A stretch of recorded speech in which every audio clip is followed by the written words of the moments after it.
Okay, everybody. All right, everybody's muted. All right, everybody, my name is Kathleen Treppa, and I am the city manager for the City of Winters. And so if I haven't had an opportunity to meet you all in person or via Zoom, it's nice to see everybody join us this evening. It looks as if we have a few people popping on, and what I thought we would do is at least introduce the people as we get started who represent the city. We have a number of city staffers here, and I'll let them go around and wave and say hello. Well, let me just start. We have on my screen, I have Dan McGuire. Hello, everyone. Dan McGuire, Economic Development and Housing Manager. Thank you very much. Dave? Dave Dowswell, I'm the contract planner for the city. And I saw Alan Mitchell get on. Alan? Oh, he's muted. Alan Mitchell, city engineer. And I don't think we have any other city staffers on. Am I missing any other city staffers as part of our group meeting here? Okay.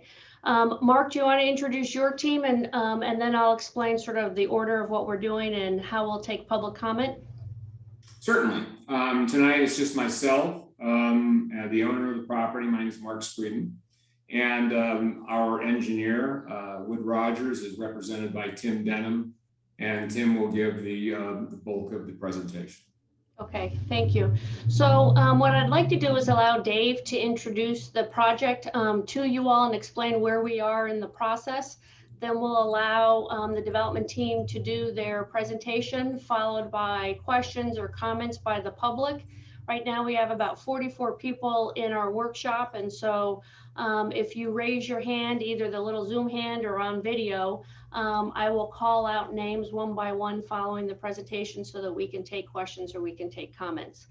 We are recording this meeting, but it is a public workshop. It's a community meeting, and we'll post this after tonight on the city's website. So with that, I'll turn it over to Dave. Good evening. So this project, which is before you tonight, is one that has sort of started in 2012 when Mr. Screeden, as part of a land use change that was considered for the area along I-505. His property was part of that analysis.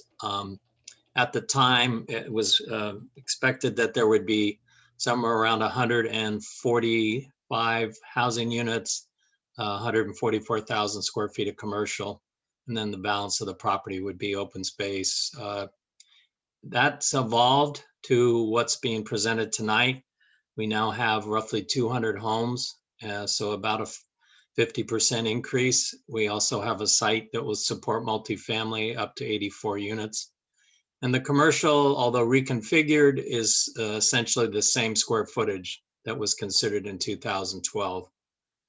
When the environmental document was approved in 2012, it had language indicating that if there was a substantial change to what was considered then, that further environmental review would be needed.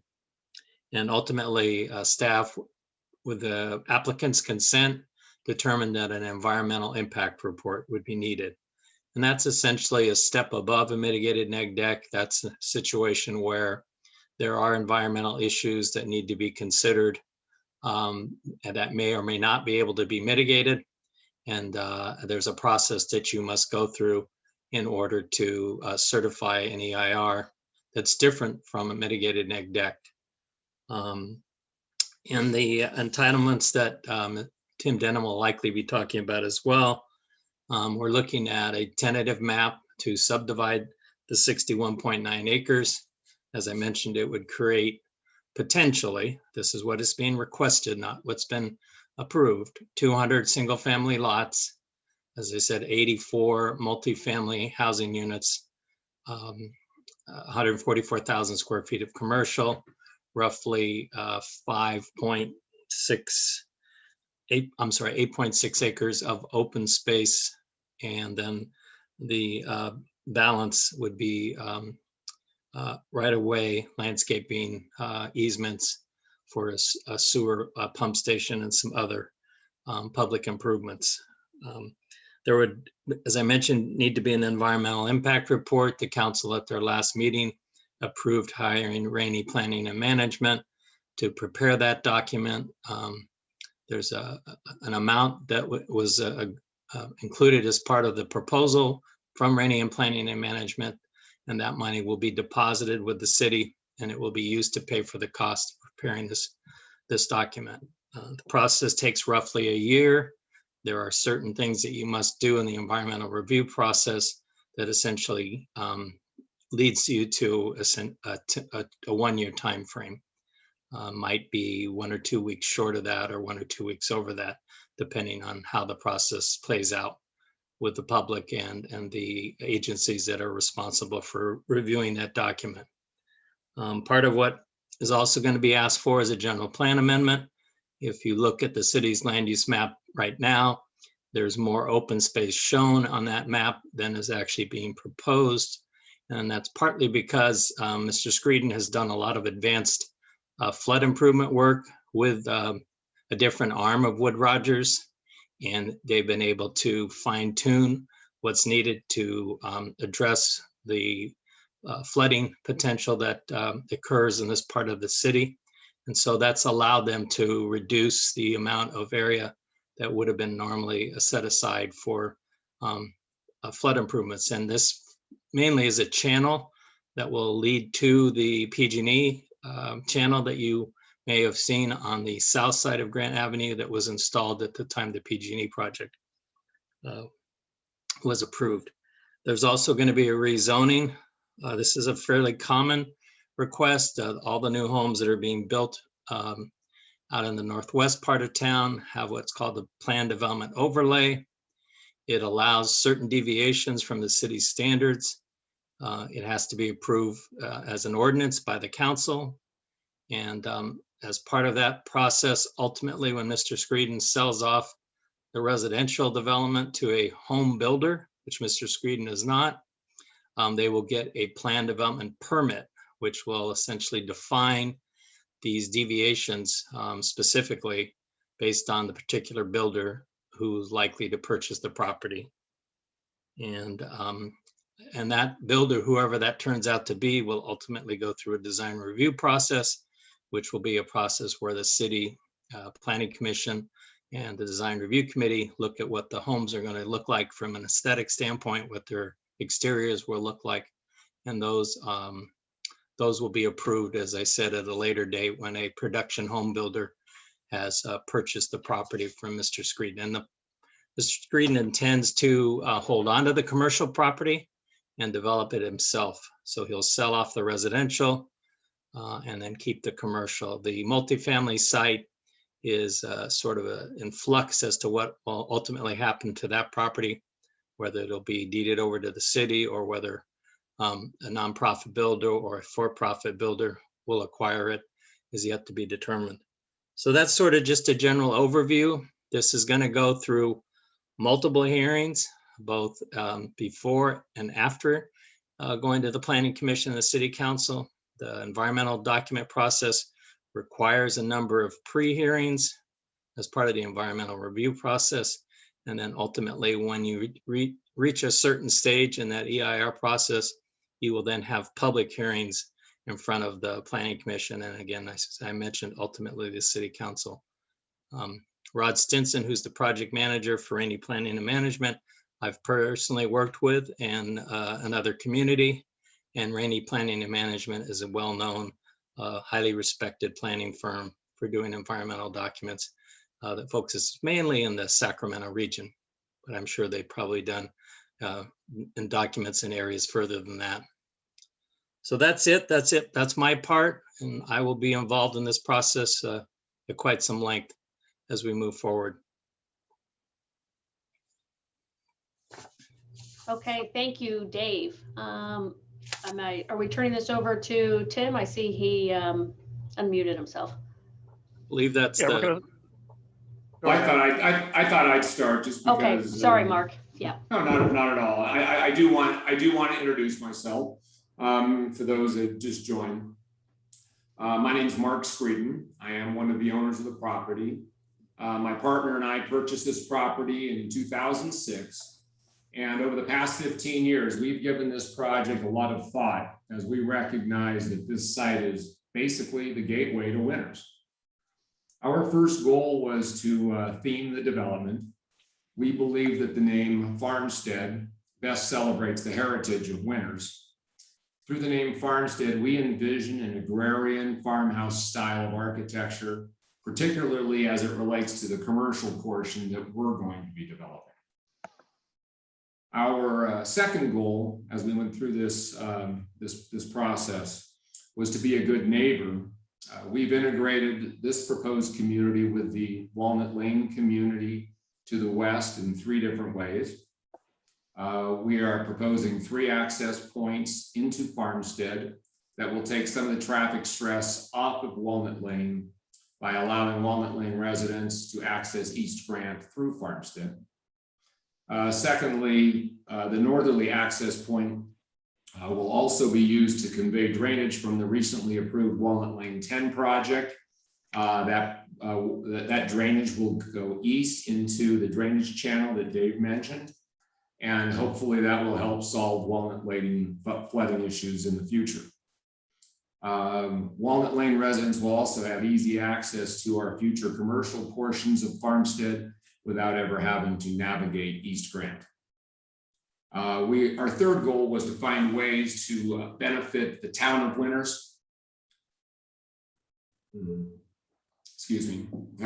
As encouraged in the recently released housing element, this development offers 4 distinct housing types that will create purchase and rental housing opportunities for all income levels. We hope to create a commercial development that will function as a gathering place for Winters residents and bring much needed sales tax revenue to the city, as well as allowing residents to shop locally. We also hope to create synergism by placing the park and commercial next to each other.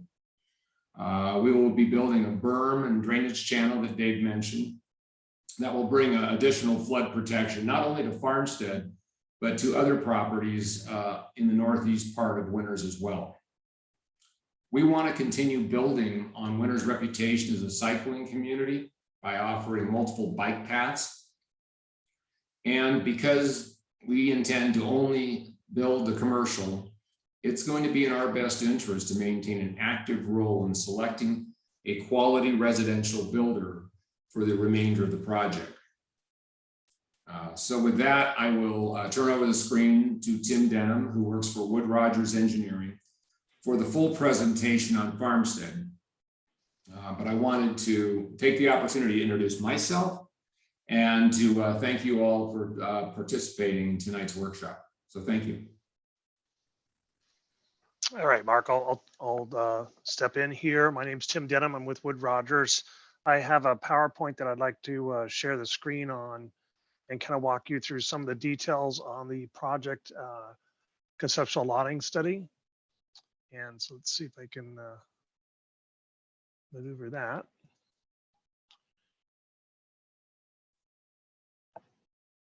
Share. That's my whole screen. Are you able to see that? Yes, thank you.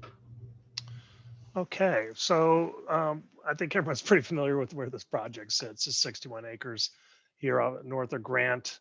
Walnut Lane 10, which was approved and is moving toward construction here, is a property outlined in yellow to the west. They do have Homestead Town picked up that property, and so there's some dirt coming in that'll be used to balance that site. It's actually being parked, I guess you would say, or stored on the interim basis on Farmstead. It'll be moved in as they go forward. We've been at this. We actually submitted our first round of, our first tentative map 2 years ago, back in June of 2019. There's been some delays because of discussion on how the interim and ultimate drainage solutions would be constructed and phase, and then the discussion on the environmental process and gathering comments. We actually went to design review several months back, got comments from that group, and then the traffic analysis, which is underway right now.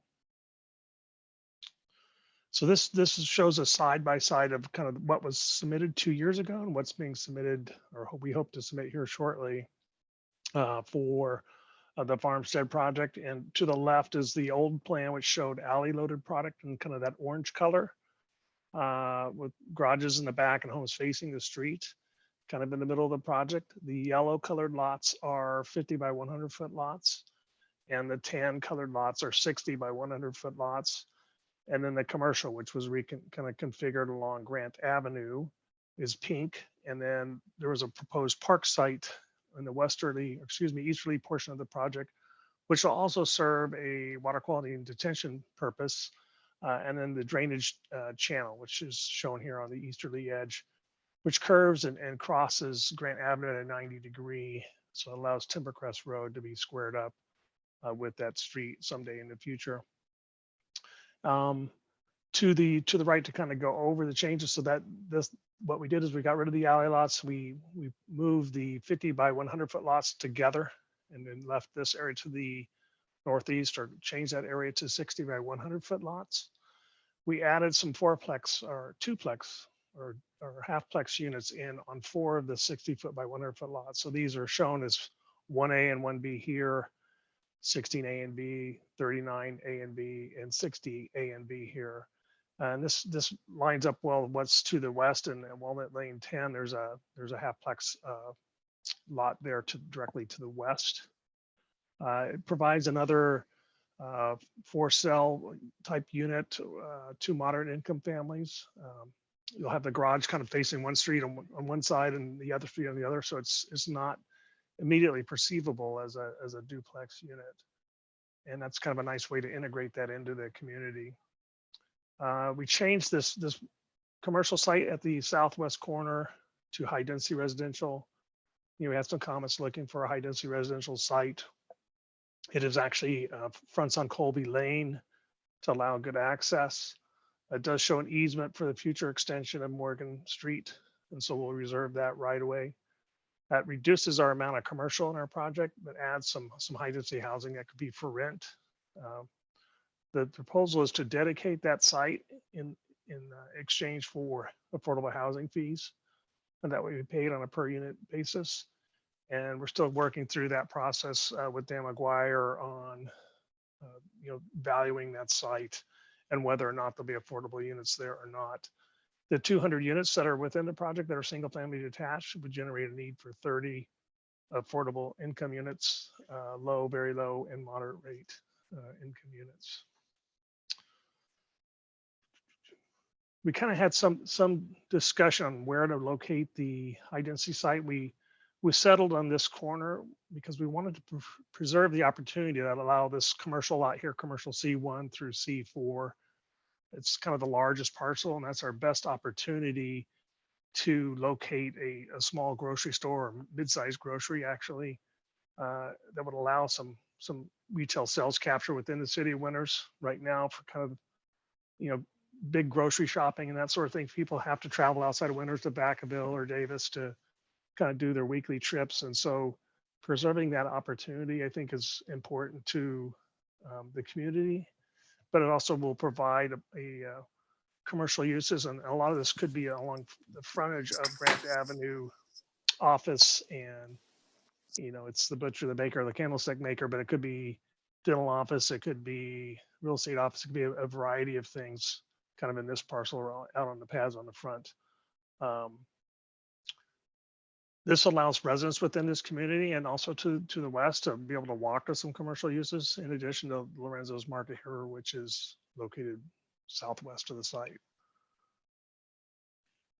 Over time, when we make these changes, we're going to be installing, and I'll get into this in a little bit more detail, a drainage channel that connects to the drainage channel that's south of Grant Avenue, the PG&E channel that's there now. We will be installing new culverts underneath Grant Avenue and building a berm around this edge of the property. So it'll be along the western or easterly half of the north edge and the easterly side of the project to provide flood protection. And then water, this park has a basin. It's kind of 3 levels. The lower basin will serve to contain the 10-year flows.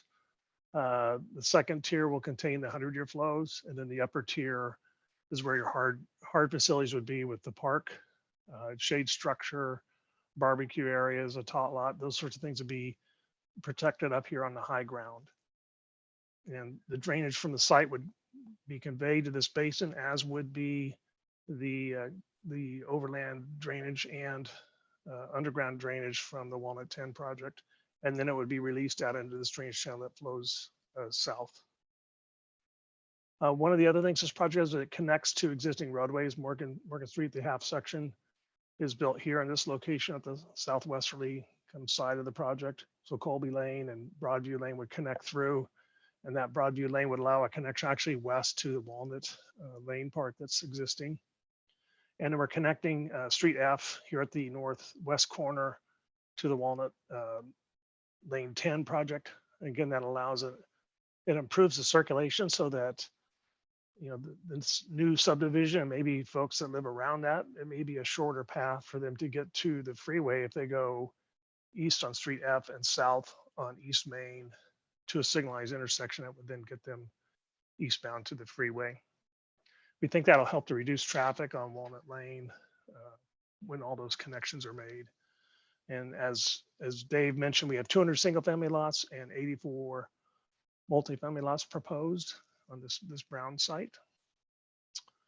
I want to touch briefly on the park, and that based on our population estimates, we need about 4.26 acres of park.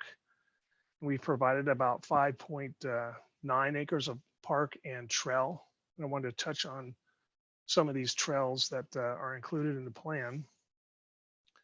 We have a bike trail that connects along the top of this berm, or this side of the drainage channel, north-south along this edge. We have a bike trail that connects along the south side of the proposed park. And we have a 8-foot bike trail and ped connection on the east side of East Main Street. And then we're also building a 8-foot ped and bike trail along the property frontage, this landscape frontage. So again, we want to make it easy for people to ride their bikes, you know, through the community and connect to things in the future. I think this is a good thing because it'll help to reduce vehicle miles traveled and hopefully reduce air quality, you know, greenhouse gas emissions, and improve air quality. I'm going to go on to the next slide. Kind of spent maybe too much time on that one. So that kind of summarizes the changes I just talked about. And this is kind of the park, which gives you kind of a better detailed view of that. This talks about, you know, there's almost 1 mile of ped and bike and trails through the project if you add all these up with these numbers here on the south side of the park, on the west side of the drainage channel, along the east side of East Main Street, and along the property frontage on Grant Avenue. This is the proposed general plan. You can see how it's being reconfigured to allow the commercial uses based on a plan that we have here. The open space got a little smaller. The residential got a little bit bigger, you know, when we added this HDR site. And we're reconfiguring the zoning as well to allow the densities that we are proposing and the lot sizes we are proposing. So that's the proposed rezone exhibit. And then with the flooding, I wanted to kind of touch on this. Wood Rogers has been working on the northeast road winters flood issues for years, and a study's been prepared that identifies facilities. And so this is a map that shows the FEMA flood insurance rate map panels and kind of the existing situation.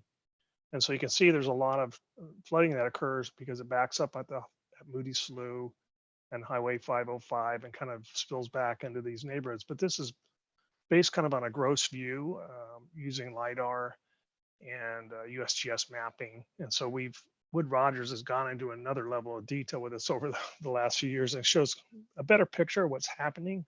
And you can see here in the Almond Lane and Orchard Lane area, you know, that street flooded in that 100-year event back, I think it was 1986. And so it kind of reflects the flooding that has occurred. You know, this Walnut Lane 10 project will solve that by raising and keeping that water from coming south. And then the Farmstead project will solve that as well by creating this berm and channel that goes south and out. And we'll remove this area from the 100-year floodplain.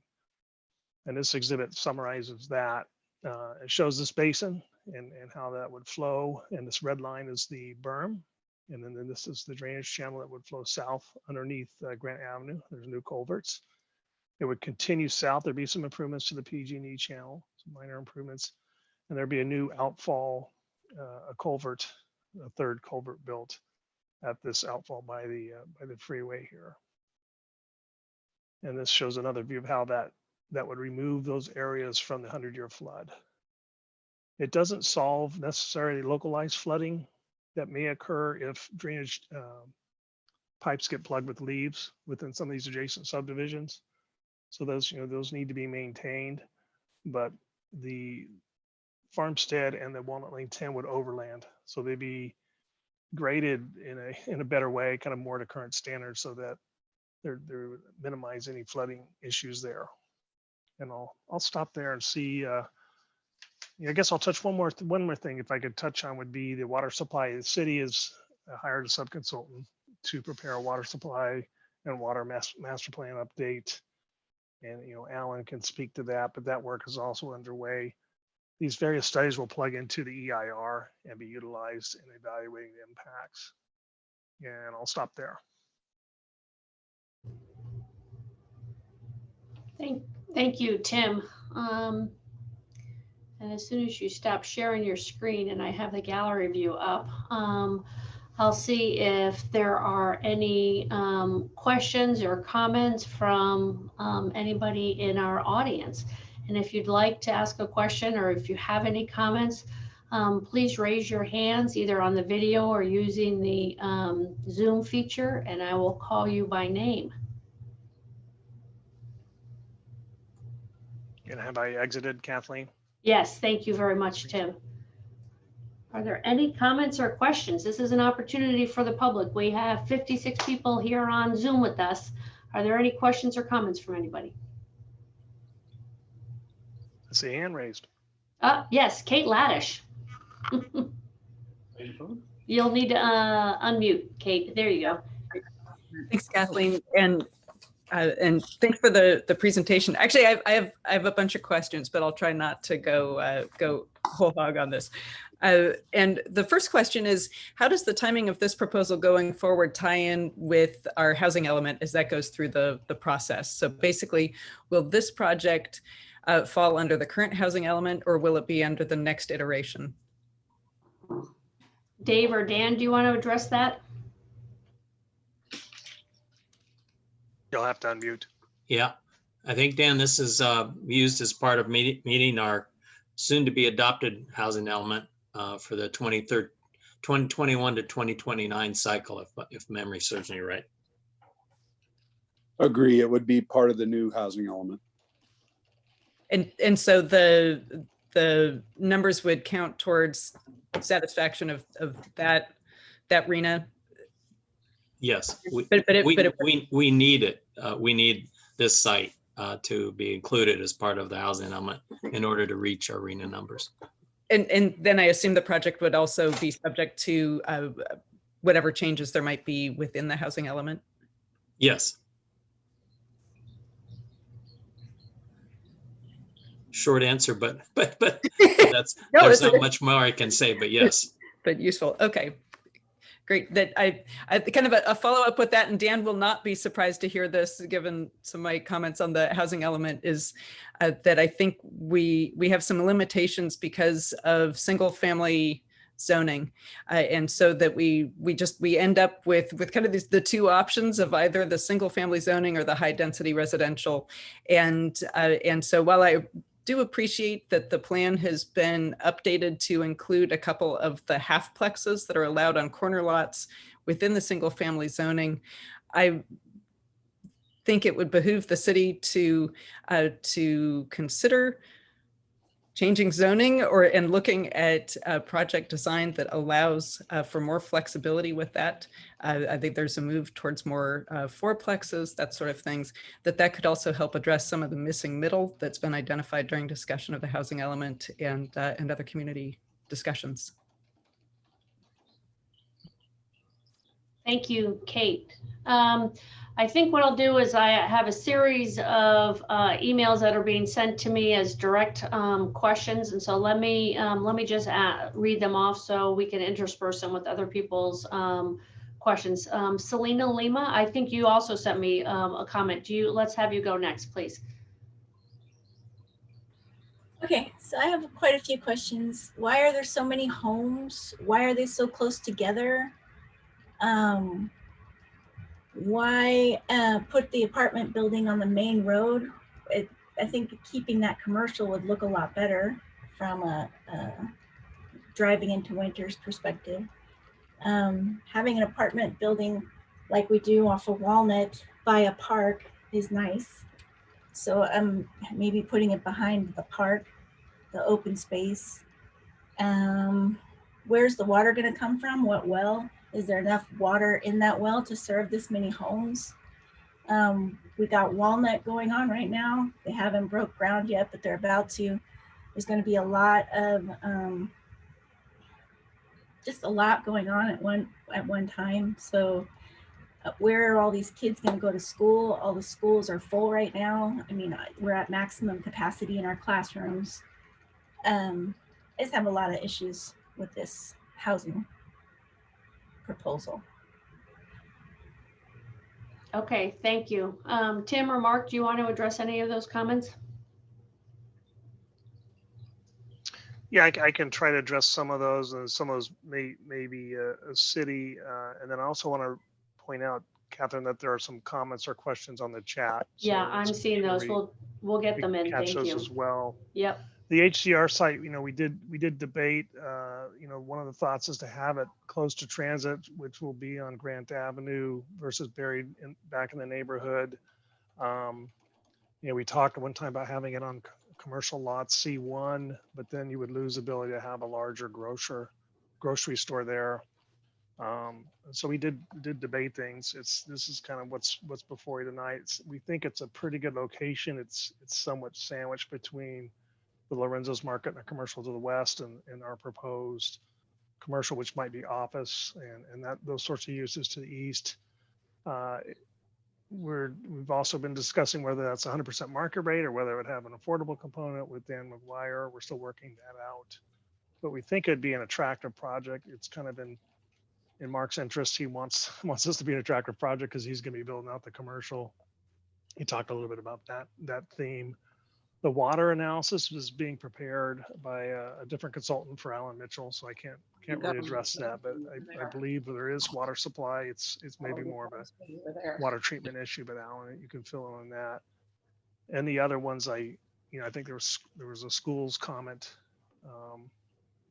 I can't speak to whether they're at capacity now or under capacity. I know that student enrollment generally has been declining, although maybe that's making a comeback now with some of the new homes that have been built in town. So Dave and Alan, would either one of you, Dave, could you address how these types of impacts are considered during the EIR process? And then maybe Alan can speak a little bit to the water question.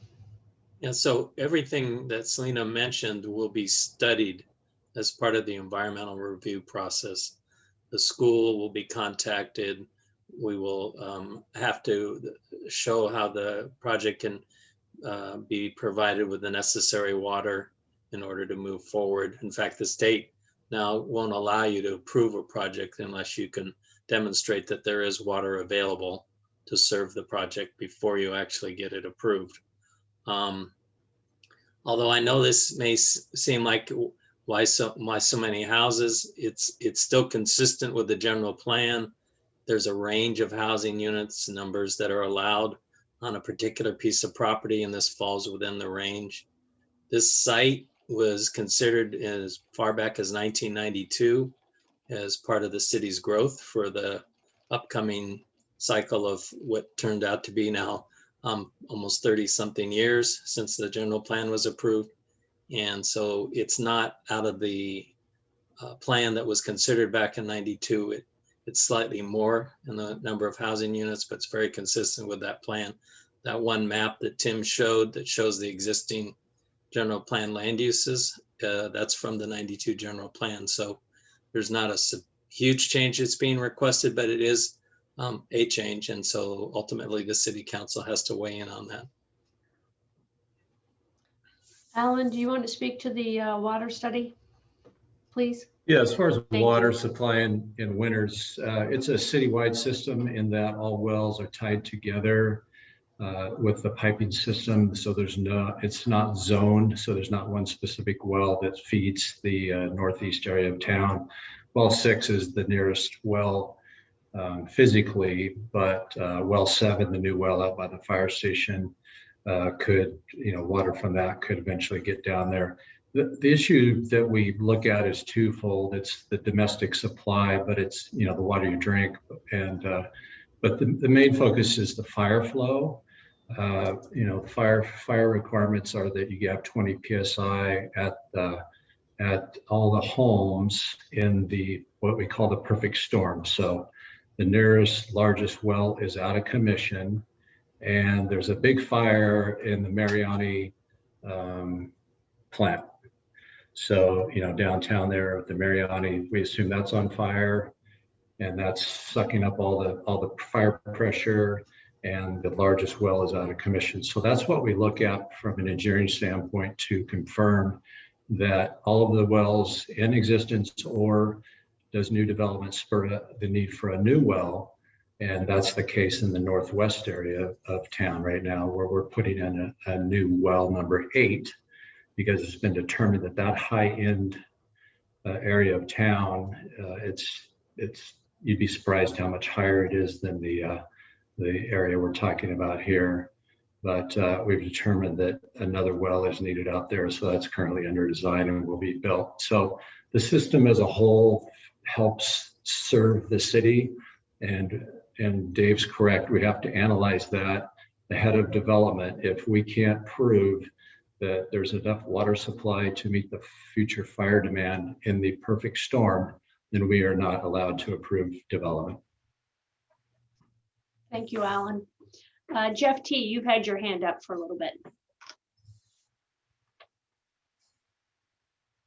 Jeff? Thank you. Yes, this is Jeff. I had a couple of questions.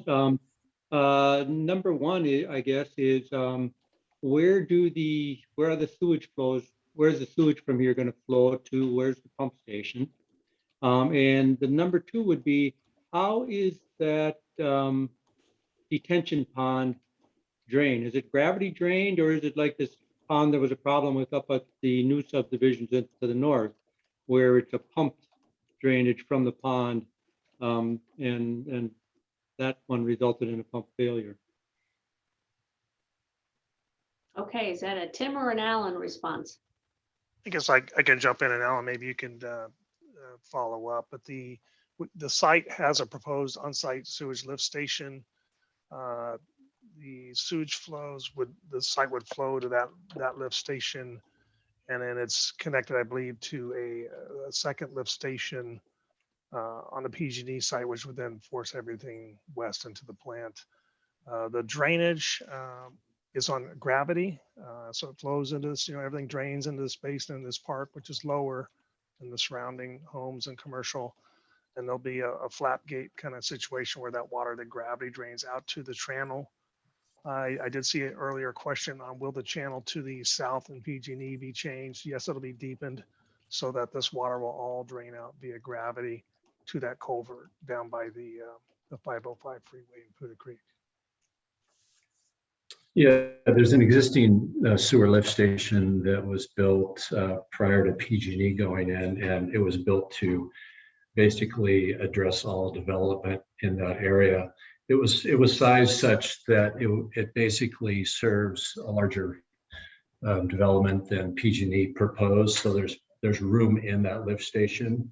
It's got some VFDs and such. So, it basically collects the sewage, and then when it fills up, it pumps it, and it'll pump it to the East Street pump station, which is the city's oldest pump station, which is at the end of East Street and Main Street. There, you probably know where that is. And then from there, the sewage is pumped out to the wastewater treatment plant, which is way up in the northwest part of town. And so that's an existing system. Some existing flows up at the northwest in the new development, Homes by Town, Callahan, a new pump station was built up there, which is next to that pond that he referred to. And so that takes all of the flows from that area and actually some of the existing flows. So it relieved some of the flows that went into the East Street pump station over the years. So it's created a capacity in the East Street pump station. So we're able to bring this project down into that lift station and over to the East Street pump station. So there's more than adequate capacity for that. As far as the drainage, yes, it's different than the Rancho Arroyo Pond, where there's a pump station that once that fills up, the pond is evacuated in the when the storm abates. This is not built that way. So what happened back then was the pump station was not in service, so that pond filled up and had nowhere to go. So now the pump station is commissioned. That will not happen. Can I follow up with another question here? I guess a follow-up question about the East Street pump station. The East Street pump station, I wonder if there's any plans for improving it. It causes a terrible smell now a lot. I live in the neighborhood, and a lot of people live in the neighborhood there. We've got the high density apartments there.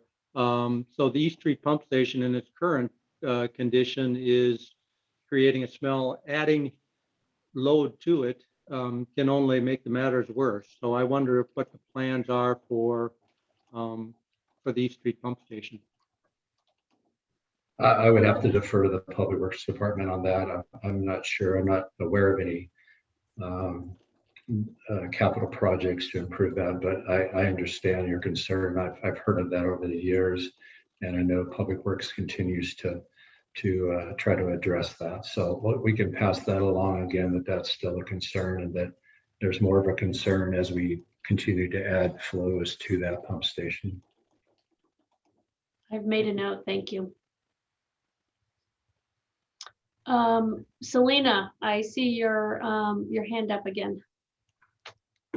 Yeah, didn't we have flooding issues with the new Stones Throw development where they packed all those houses next to each other and then everything backed up and those houses all got flooded?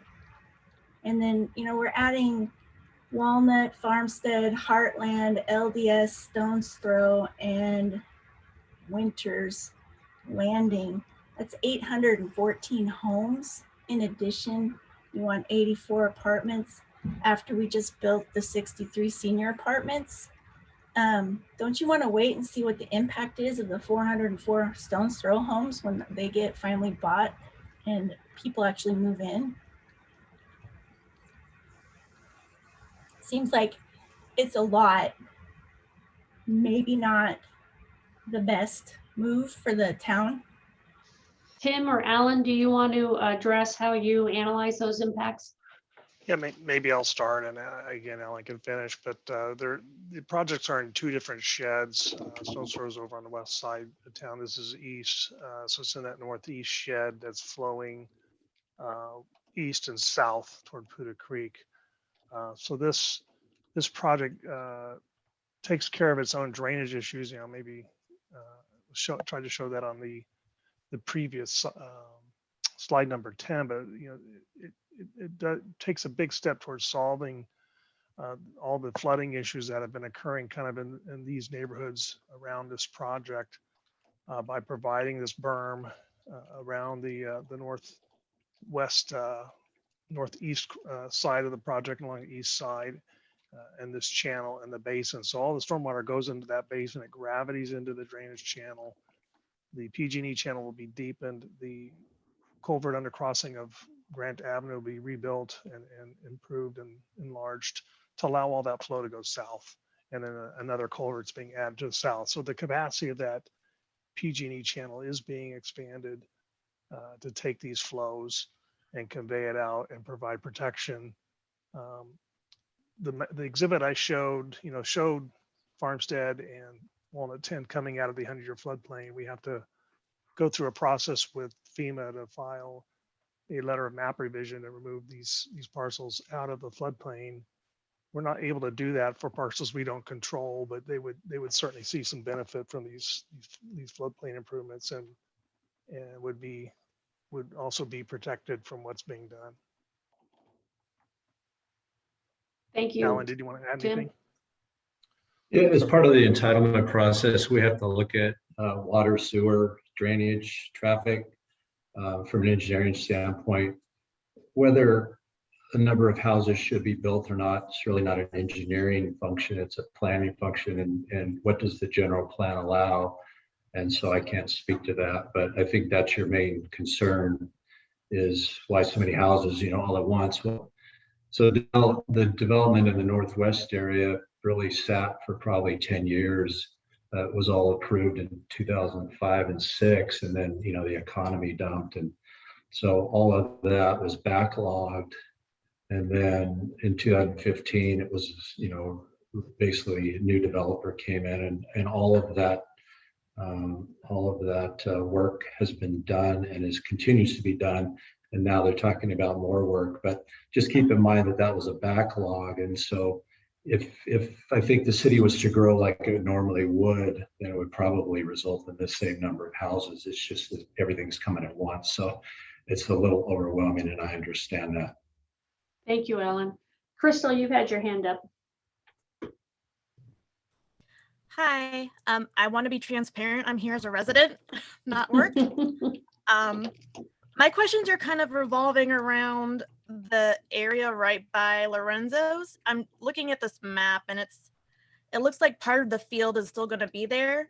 And so my questions are kind of around safety for that whole area. If you're looking at putting apartments, has there been any studies or anything done about how will people walk safely over to the store and back? I live on Colby Lane. There's a lot of traffic going behind the store daily with delivery trucks, and I'm talking like really big trucks and little trucks. So that's just a concern that kind of popped up on my end when I was looking at the map, and there are people who go behind the store and do donuts at night. And I don't know if that's on your radar. It's on mine, because I'm worried that one of them's going to go crashing through my fence at some point. But I just thought I'd throw that out there.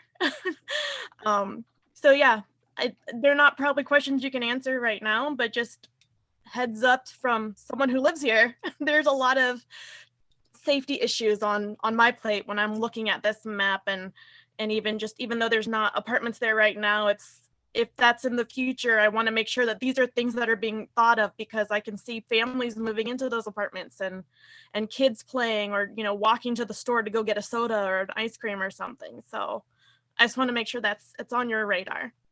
Thank you. Thank you, Crystal.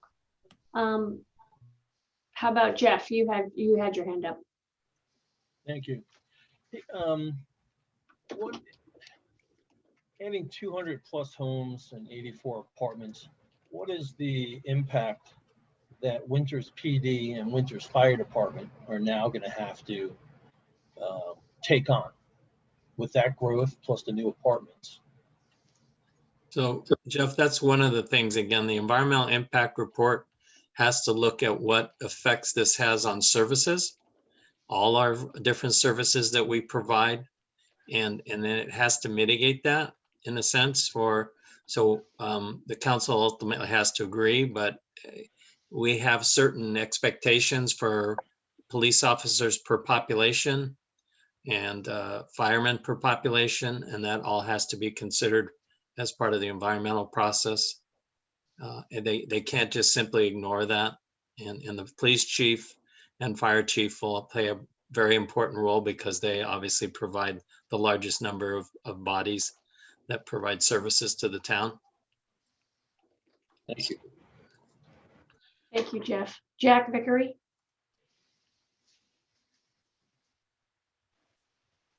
Good evening, everybody. Thank you for the opportunity to talk to you. And Tim, it's good to see you again, and thank you for your work on this project. I've got to say, I do like the changes from the map I saw a couple of years ago. I'm glad to see that there are market rate apartments included, and I think they're included in a good area and getting away from the alley loaded housing. I have a question. I don't know if it's the city or Dan, but these unit 3, the R1 zoning lots are 60 by 100, but our zoning definition, I believe, is 7,000 square feet. So are we changing our zoning to allow for that, or will we require 70 by 100 or 7,000 square foot lots for that? And So- then just a comment, or not necessarily a question, but input. In the recent housing study on question 13, what types of housing are most needed in the city of Winters? We had 50 respondents that asked for larger lots or larger homes or custom homes. And I think this would be this is a large parcel. I think it'd be a good chance to implement some of that in here. I'm wondering if there's been any discussion or if that's been considered at all. Thank you. So Jack, I can answer the first part, not so much the second. But the reason for the rezoning to add the PD overlay is to allow the developer to have lots that are less than the standard. And that's, as I mentioned, has been done for most of the subdivisions that are being built in the Northwest. The Heartland project came closest to meeting our minimum requirements, and they got some deviations on side yard setbacks, but most of their lots are the required size. But the Stone's Throw and the Aspire and the Meritage lots, which are yet to be developed, all have a reduction in square footage. It doesn't allow them, however, to exceed what the general plan would permit. So as I mentioned at the beginning, there's a range of housing units that are allowed on a piece of property. And even with the reduction in the lot size, they will not exceed the range. And again, they have to get the reduction approved. If ultimately the city council were to say no PD overlay zoning, then all of the lots would have to be brought up to the minimum standard. Thank you. So then brings you to another question on the high density, the apartments, I believe is 84. Is that included in that? Is it number of housing units or is it number of lots then? So that's a number of units, and it's right at the max. In other words, the maximum allowable density residential for multifamily is 20 units to the acre. Oh, okay. And so if you take the 4.2 acres and multiply it times 20, you get there. Mm-hmm. That's for market rate. And again, it's a range. So the council's not obligated to allow them to go to the max, but they can ask for the max. If it's affordable housing, they can actually go over the max. And that's state law that allows what's called a density bonus, but it's only if they're affordable. If they're market rate, they must comply with the general plan, which again, does not allow more than 20 units to the acre. Got it. Thank you, Dave. Thank you, Dave. Sarah Simmons, you're next in line. Hi, like Crystal, I'm here as a Winters resident, not for work in my role at Yolo County. I have 3 things that I wanted to maybe hear just a little bit more about. First, I heard mentioned that the apartments or the high density housing was still kind of up in the air. If that doesn't happen, well, I guess first, what would be the reason that we wouldn't have those? And if those don't land, what would it become? Does it go back to commercial, or could we possibly consider more green space, another park, which would be especially inviting as the gateway to Winters that was mentioned? You know, if you're driving in on 128 and you see green space, that's a good thing. Speaking of 128, I know that that's a kind of a tricky road to do things on because it is a state route. So when you talk about the bike pedestrian path, the 8-foot bike pedestrian path that's going to be put in there, have you been in communications with Caltrans? Is this a collaborative effort, or is that something that a conversation that hasn't even started yet? And then third, I've heard the grocery store idea mentioned a few times with some specific qualifiers too, like a larger grocery store, who are you in talks with and who are you planning to bring to town? I want to know more about the commercial spaces and who they might be leased to, specifically the one that you've alluded to, which is the market. Thank you. Thank you, Sarah. Maybe I'll jump in, Kathleen. On Thank the you. apartments, we're proposing that site and we're proposing to dedicate that site and zone it for apartments. I think what's being questioned is would the city decide to put affordable units there or not? Allows for 84 units. We're dedicating the site and getting value for that in exchange for a affordable housing fee. And so then that site can be used for all 100% market rate, or, we have a requirement for 30 affordable units. And so the choice is either pay a fee towards that per unit, or in this case, we're dedicating a site in exchange for that. So it'll be multifamily. The question is what kind of mix will be there. It'll be the city site, and maybe the city, we'll work with Dan to talk through that, what that'll ultimately be in terms of the mix. Grant Avenue, we've had some early conversations with Caltrans on Grant Avenue. And we're envisioning it to be, fairly nicely landscaped corridor. And there's sections, it's hard to read those on the plan that were submitted. And so as we go forward, we'll need to continue to have conversations with Caltrans and ultimately go through a process with them to allow development similar to what's occurred elsewhere along Highway 128 and Grant Line. And then the grocery,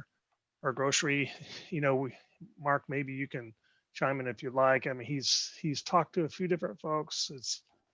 It's no one's pinned down yet, and really what early feedback we heard is they would like to see more rooftops in place, in kind of more rooftops would help support the more rooftops you have, the larger the grocery store you could have. And so the question is it a Sprouts? Is it is it as big as a Rayleigh's? Maybe not. But you need rooftops in place to support a grocery store. Dan, I was wondering if you might want to just speak briefly about the process related to affordable housing and how we evaluate that. Okay, good. Excuse me, happy to.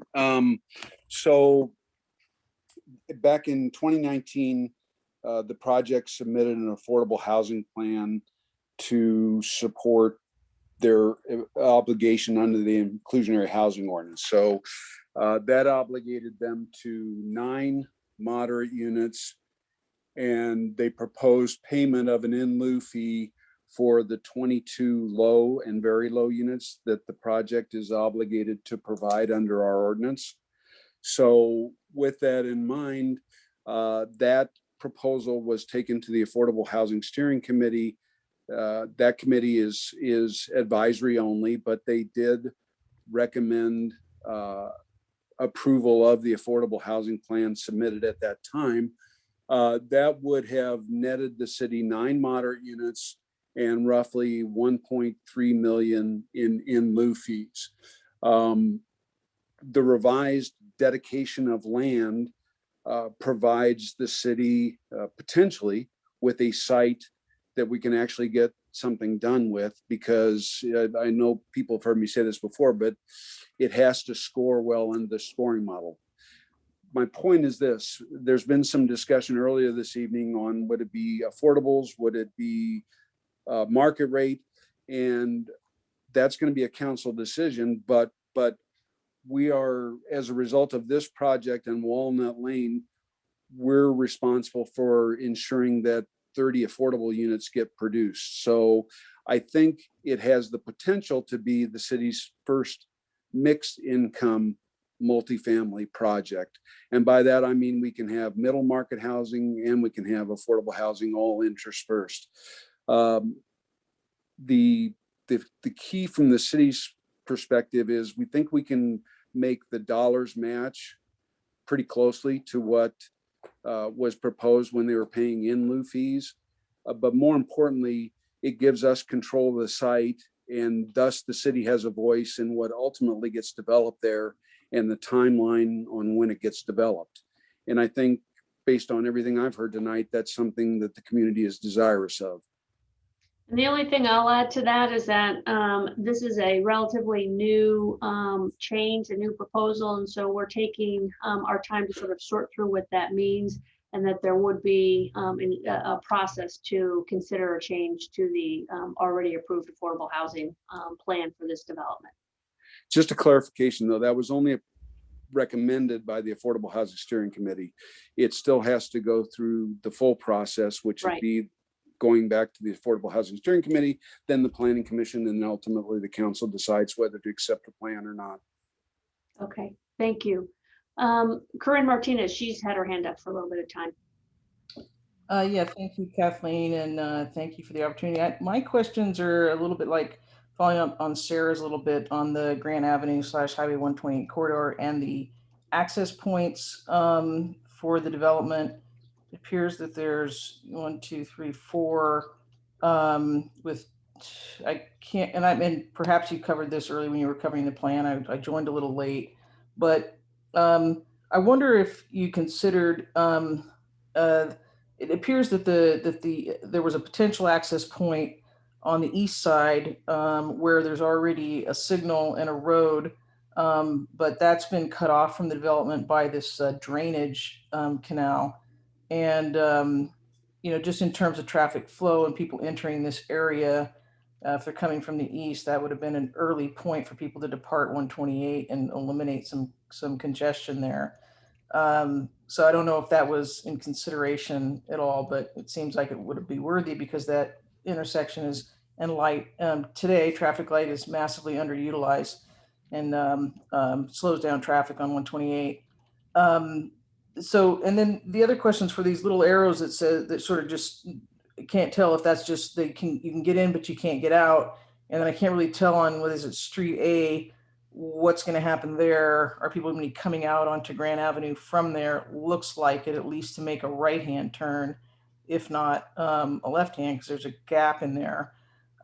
So I have some concerns about traffic flow on 128 in general, and I feel like this, unless I'm not reading it right, this appears to be maybe adding some congestion issues to that problem that we're developing for getting people into town. And I guess the last point around flow here is, I noticed that at the end of the Main Street section, it runs into this open space lot. And I guess in theory, per the general plan, Main Street, continues north and completes a loop at some point. So that would need to go through and take up some of the open spaces there. I just wanted to question what the thinking is on that in terms of the access points. Thank you. Tim, do you want to take that? Sure, I'll jump in. We are working with Alan on the access along Grant Avenue, and we're proposing to square up Timbercrest Road on the east side of the drainage channel. That will serve commercial parcels to the east. It's kind of off the map, but that'll eventually serve development there. In the exhibit, you'll see there's 2 lanes that are westbound on Grant, and there'll be a right turn lane that goes into East Main and north into this project, and then a through lane that'll continue east. And then, it'll be 1 lane each direction on Grant is kind of what's envisioned there. Right turn access is important to commercial users, whether it's office or retail or restaurants. You need to be able to get to those sites. So having some at least right turn access onto Grant Avenue is very important if you want to have successful, vibrant, and viable commercial uses. There is an arrow shown on the proposed multifamily site. Maybe that one is not needed. That might improve flows a bit there because they could connect to Colby Lane and Street A from the inside. And then lastly, there is a future roundabout, and I think that's still the plan, Alan, on Morgan Street coming south between Lorenzo's and the HDR site. Someday that street will make that connection. We're reserving the right of way for it with this project. And then the balance of it would be built to the west of this site. Alan, did you have anything to add? Yeah, I know some of you are aware of the complete street study. So the city's been engaged with Caltrans for this corridor for years. And basically we have a complete street study that laid out what improvements that roadway would have as development occurs. So what it concluded was, signals at Timbercrest and Matsumoto and East Main Street, and roundabouts at Morgan and Walnut, and it talks about one at Dutton as well. And then the Grand Avenue itself turns into a 4-lane roadway east of East Main Street. So as development occurs and traffic demands increase, that from that signal going eastbound, there will be 2 lanes, and PG&E set their project back to accommodate that future widening, as would other projects like Chevron and Timbercrest is off of this property, so this developer doesn't control the land that Timbercrest is on. So that's one of the challenges. They didn't have the ability to extend that roadway into their development because they don't control that parcel. So Caltrans, quite frankly, Caltrans will dictate what ingress and egress comes onto and off of Grant Avenue. So what we have to do is work with them, and we've engaged them early on this project, but like I said, we've engaged them early on the whole Grant Avenue corridor, at least east of Railroad. So a lot of the improvements are because of those early studies, and we're just basically taking advantage of development to pay for those and build them. So you'll see a signal at East Main and Grant with this project, and the traffic study will determine what's the trigger point for that, right? How many houses need to be built before that traffic capacity dictates that. And the widening, the same. They'll do a plan line and set back their project to accommodate that future widening, but when's it really needed? What's the trigger point for that? So that's why we do traffic studies. Another question I saw was about the drainage around the adjacent to the PG&E project, Chevron. So development can't adversely impact people around it. So they can't put in improvements and then flood everybody around them and say, tough luck. The law doesn't allow that. So part of the drainage analysis is they have to show that they can block the drainage, accept it, and move it around their project, but not impact people around them. So that's part of the drainage analysis. So the answer to your question about will others be impacted is no.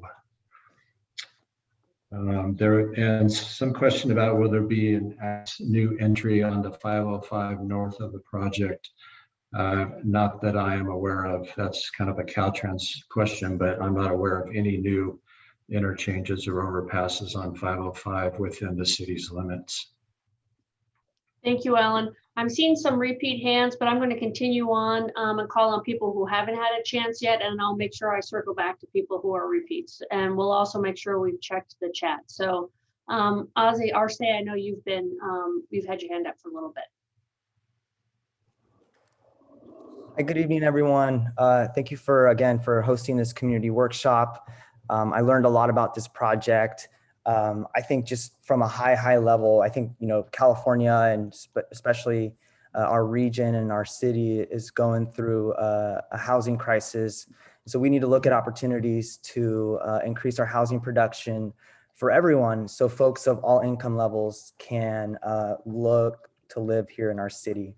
So from a high level, I support looking at opportunities to increase housing production so folks can live in winters. I will say, if we are looking to develop, it has to definitely reflect the values of our community. And I've heard a lot of talk today about vehicle circulation. And while I think that is important, we all drive cars. I think for a community like Winters, we really need to have a conversation around the circulation and ways of increasing and enhancing our bicycle and pedestrian facilities in town. And so in the context of looking at ways to reduce our vehicle miles traveled and VMT and congestion in the city, I'm of the opinion that we consider opinions to enhance, again, the bicycle and pedestrian facilities rather than looking to add more vehicle entry and exit points, as I think is proposed currently. So I wonder if there's options to consider separated and protected bicycle lanes along this project with, again, separated facilities for bikes and ped rather than this concept of a shared use path. We all know, and we've had experiences of as walkers, as pedestrians, when a bicyclist comes right next to us. And I think those concerns are increased when we're talking about children walking and senior citizens. So an advocate for separated facilities, and I'll say as well, protected facilities with the vertical delineation, especially on Grant Avenue, of course, but as well on East Main Street, which is on our existing bike network. And I see existing currently an 8-foot shared use path, and I just don't think that is enough in the context of reducing VMT. And I also want to highlight the intersection of East Main Street and Grant Avenue as a potential area that we really need to shore up our bicycle and pedestrian crossing. Again, East Main Street being on our existing bike network. Really quick, just as a last point, I also share the concerns around Street A and whether cars will be able to exit onto Grand Avenue and what that does for bicycle and pedestrians on Grant Avenue with the amount of entry and exit points, but particularly Street A, in my opinion, could be removed if there is going to be a roundabout located on Morgan Street. And I also want to echo the points of looking at Timbercrest Road as another access point if it already is existing. So lastly, just at a high level, I think if this project is going to ask for a GPA and a rezone, I think that this should really reflect the needs and wants of our community, and particularly in my opinion, the bicycle and pedestrian facilities to really enhance those community benefits. So I appreciate the time and thank you again for hosting this meeting. Thank you, Ozzy. Tim Holmes, please. Okay, well, I already posted something in the chat and you've addressed some of the traffic issues. Sounds like a lot of it will be up to Caltrans and the traffic analysis, but I do have concerns about that because even now there's so many entryways onto Grant, and in particular, we've got some things to I think for City Council to note. I mean, we've got these trucks coming on from Double M on Dutton, and people already have a hard time at certain points of the day just getting on to Grant from Dutton because there's so much traffic, and there's only going to be more coming from the west. And now presumably these new houses, assuming these people will want to go into town, which is another question, but you're going to have traffic coming there. So that's a big concern of mine. I also have some other concerns about, I mean, I kind of agree with one of the people who asked, I thought for a while that we need another way to get onto 505, because basically, for the most part, I mean, we have two ways out of town, basically, and one of them's not even necessarily that convenient, depending on where you're going. And in a situation where we need to evacuate, I mean, I think that's something to keep in mind, because no one's going to be able to, we're not going to be able to get out of town if it's a problem with fire or the dam or something like that. And the supermarket, I mean, we could use a larger supermarket, but there's no way Lorenzo's going to survive with another supermarket. So that's going to leave some more land there. It seems like we'd be better off just building a supermarket where Lorenzo's is. Maybe they could be bought out or something. And I also have a concern about, I think one of two things that's going to happen. This is either going to have an impact on downtown businesses if this commercial area is successful, or the commercial area may not be successful, and then we're going to be left with just empty lots or something. So just a handful of things I think we need to keep in mind going forward, because that grant, that the street doesn't seem like it can accommodate all this development. I mean, when I moved here, there was just a single blinking red light, at Walnut and Railroad. That was the only light in town. And now we just keep adding more traffic to this basically one avenue in and out of town. So I'll just leave it at that. Thank you. Thank you, Tim. Kate Lattish, you've had your hand up again. Thank you. Thanks, Kathleen. And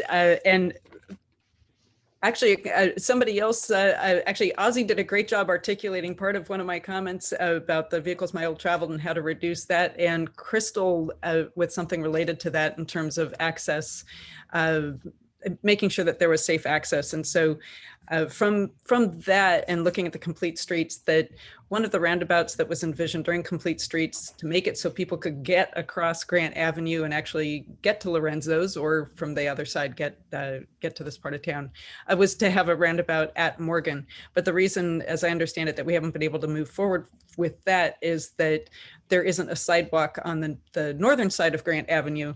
And it looks, at first I was thinking that this project would actually solve that problem, but it looks like it comes very close to it, but doesn't get all the way to Morgan. And so, so one of my questions is there a way to solve that problem, the Morgan Street crossing, during this process, related to decreasing the vehicles miles traveled, and actually also to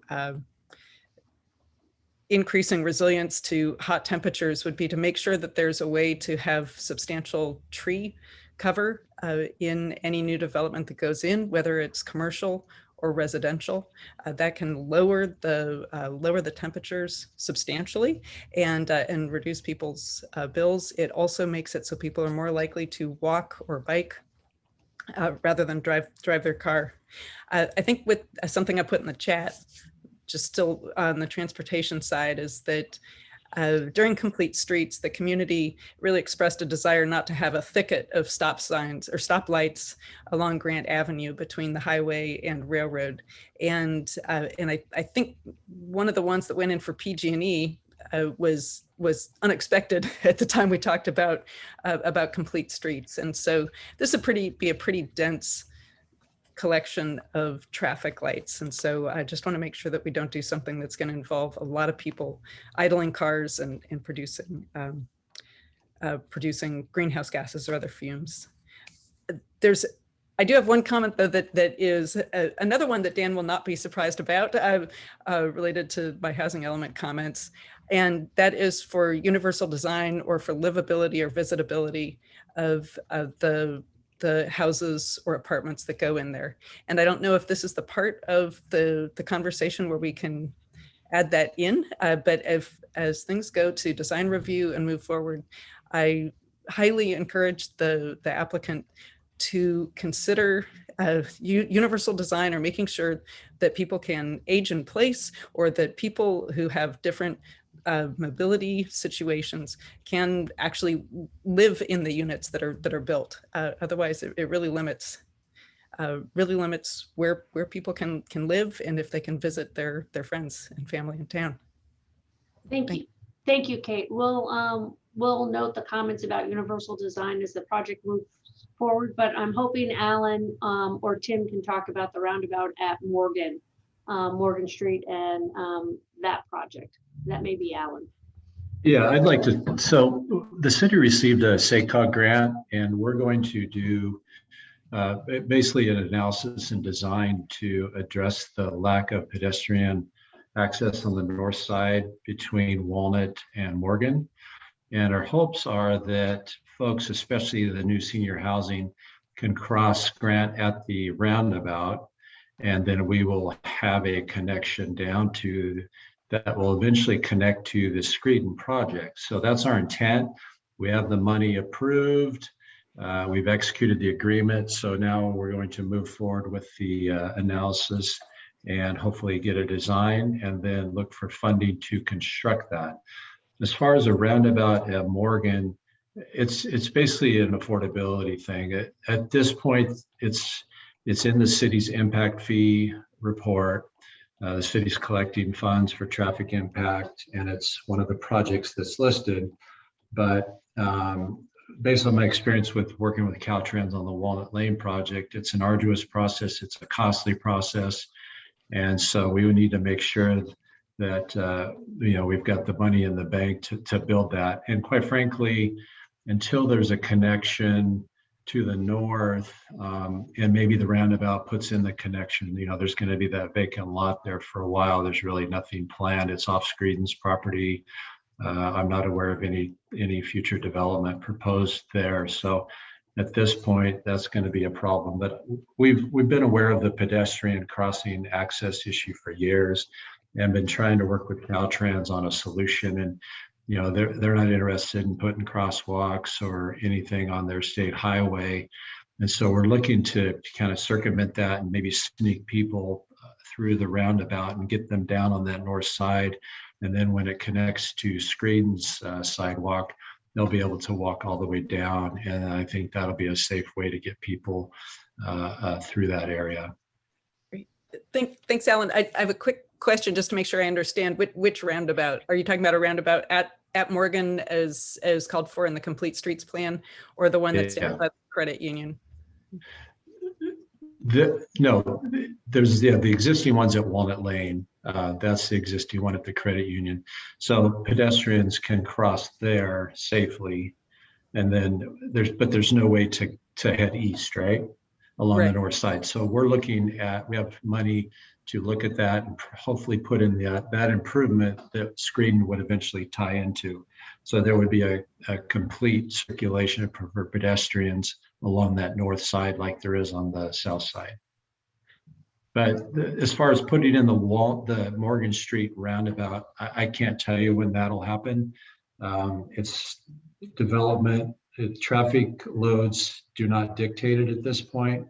And a lot of that's because there isn't a north leg to bring traffic into that area. So that comes down to a funding issue in the future. If the city can get funding for that, like we did for Walnut Lane roundabout, or if development to the north in that vacant lot would require that type of traffic mitigation at that intersection. So at this point, that's not on the books to build in the near future, but it's on the books to collect money for a future development impact.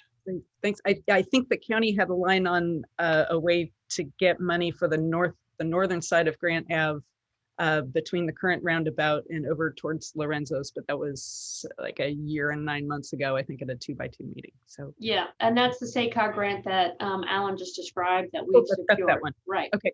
Great. Thank you. Thank you, Kate. Selena Lema, you have your hand up again. Yeah, I sure do. So one of the things that I'm concerned about is transparency. So this workshop, I only found out about it because I happened to get emails from the Walnut Coalition. So when you're asking for public comment, I don't see anything on the City of Winters page, any kind of like notification letting people know that this is a chance for the public to speak.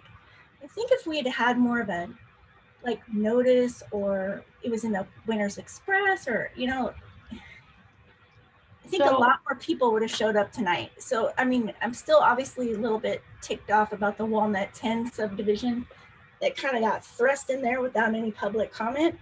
And I'm glad that I have a chance to speak on this one because I'm not really excited or happy to have any dense populated homes shoved behind my house. But I just wanted to know, on the front of the City of Winters page, can you guys be more transparent when you're asking for public comment? Thank you. I appreciate the comments. I can tell you that we did send the information to the Winters Express. We've announced it at 2 different council meetings. I've put it in the Friday update, and it is on our city website as a scrolling news brief. So if anybody would like to be included in the Friday newsletters that include information, please email me and I'll make sure I include you in my distribution list. My email address is Kathleen, Kathleen.trepa, Trepa, @cityofwinters.org, and I'll make sure you're on the distribution list. So we did try and get the information out through a number of different paths, and I apologize if you only heard about it through an email from a friend. But we did schedule this later so that we could do more community promotion so people were aware. Okay, and then my second question is, I know that there's a big need for affordable housing. How are all so the Walnut, Farmstead, Heartland, Stone's Throw, all these things, aren't they already affordable housing complexes? I mean, the ones out in Stone's Throw, those are super squished together, no backyards, no front yards. So isn't that considered affordable housing? I mean, and then how many apartment complexes do we have? Is there some kind of map that shows, I know we have affordable apartments on the other side of Walnut in Walnut Park, really nice ones that were built. The senior center was built, the senior apartments were built. There's apartments on the other side of so there's a lot of apartments, a lot of duplexes, and a lot of affordable housing. We also have the Yolo housing across the 505. So as small as a town as this is, it seems like we already have a lot of affordable housing. So is there some kind of map that can show what these projects are basically listed as? And Dan, do you want to explain how we address affordable housing here in the community, particularly as it relates to these subdivisions and where she might find more information? Sure, and we maintain what's called an AB 987 list, which lists every property within the city limits that has any kind of affordability restriction or affordability covenant on it. And that includes multifamily apartments and single family residences that are owned. So that list, and we also have taken that list and converted it into a map. So I will make sure, working with our IT people, our web people, that those are more prominently available when you visit the city website, because they do already exist, and we'll make sure that we make them available to the community. yeah, because there's a certain percentage per county per city, right? You have to have X amount of affordable housing versus X amount of parks and homes. It varies from jurisdiction to jurisdiction. In the city of Winters, 15% of all new construction is required to be affordable to moderate, low, and very low income households. So if you build 100 units, 15 of those are going to be affordable. Now, what we did during the crash is the city council made a strategic decision to start accepting in lieu fees. And those fees resulted in large part with the completion of the Blue Mountain Terrace senior apartments. So that was 63 affordable units. And that was virtually all of the affordable obligation that we took when we took the in lieu fees from Stone's Throw, actually all of the developments in the northwest section. We've built those affordables with the completion and the lease up of Blue Mountain Terrace. Now we're looking towards the next project sometime in the future and trying to put the things into place to bring that to fruition when the community decides what that need is. Thank you, Dan. Are there any plans for any custom homes or larger lots? It seems like it's very, very focused to shove as many people as you can into the smallest space as you can.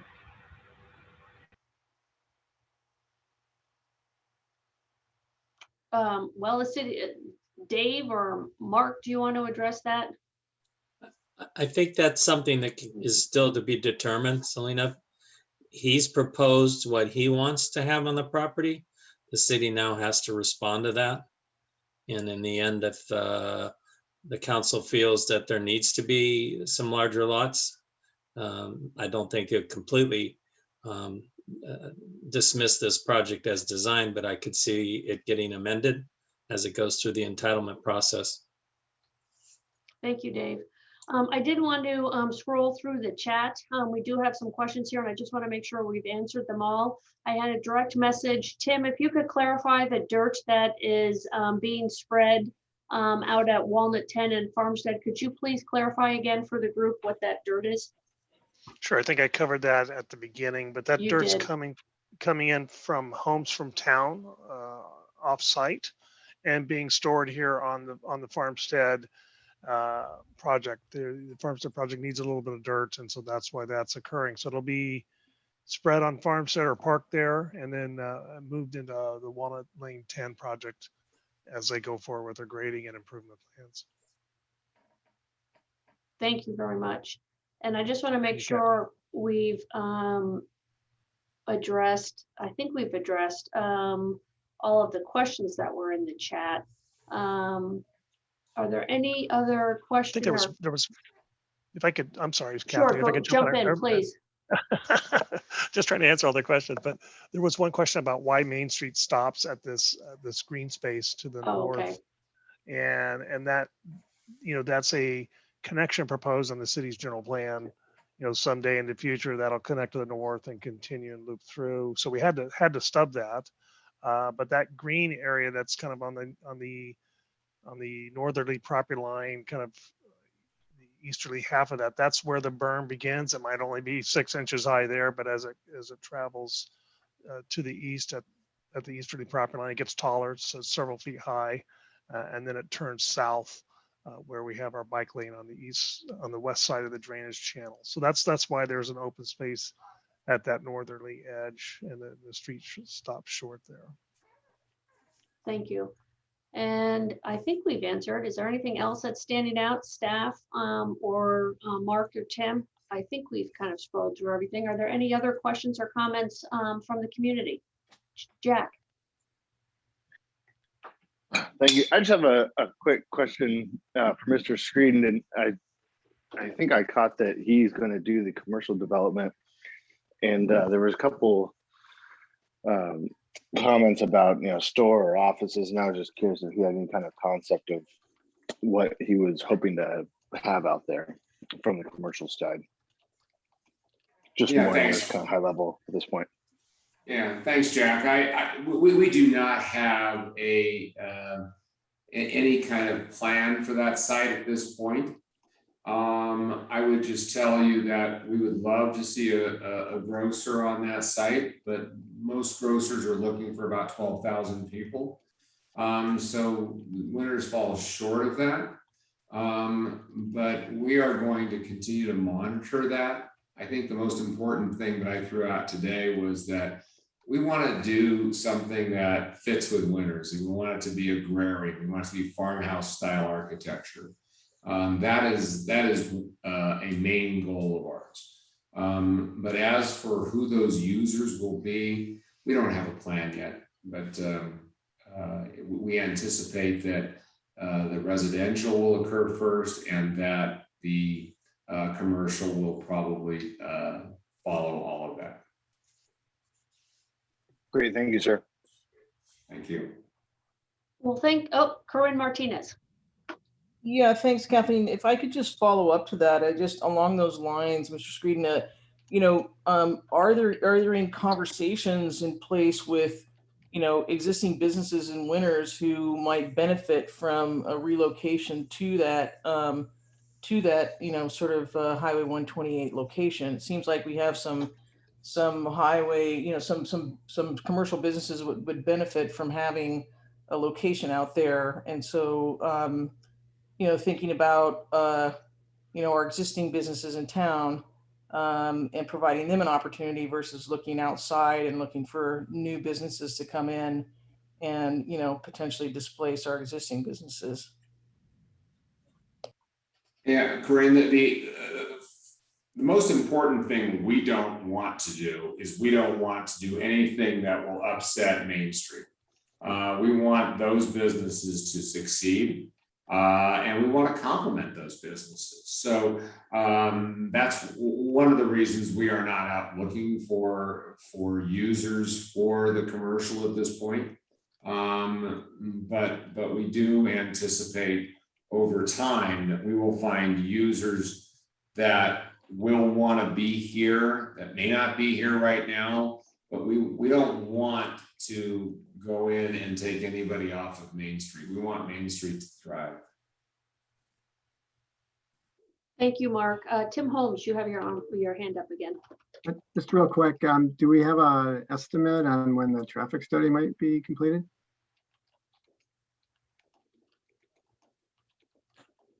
Yeah, I think Alan. Yeah, we just issued the work order last week, I believe. Farron Pierce has been the city's traffic consultant for years. they've done the circulation master plan, and so they do these independent analysis as projects come forward. So they're basically updating. They did an initial traffic study for this project with the previous land use configuration. So they're updating that, and they're also looking at the VMTs because Caltrans is adamant that that be included, and that's part of CEQA nowadays is to look at VMT instead of only level of service. So they're looking at that. They're looking at the pedestrian and bike circulation as well. And so I can't recall off the top of my head, it's usually things like that. Everybody's busy. It's probably a 6-week process before the first draft comes out. And with Caltrans involved, well, they're very interested in scrutinizing that and reviewing that draft. So it'll draw the process out a little bit further, but we want to make sure Caltrans is satisfied as part of the EIR. So I 6 to 8 weeks for the initial draft, and so we can. I don't know how the process is for the EIR, but that information would become part of the draft, I guess, that would be for public consumption at some point. So Dave can speak to that better than I can. Thank you, Alan. Dave, do you want to talk about the EIR process a little bit and the tentative map process?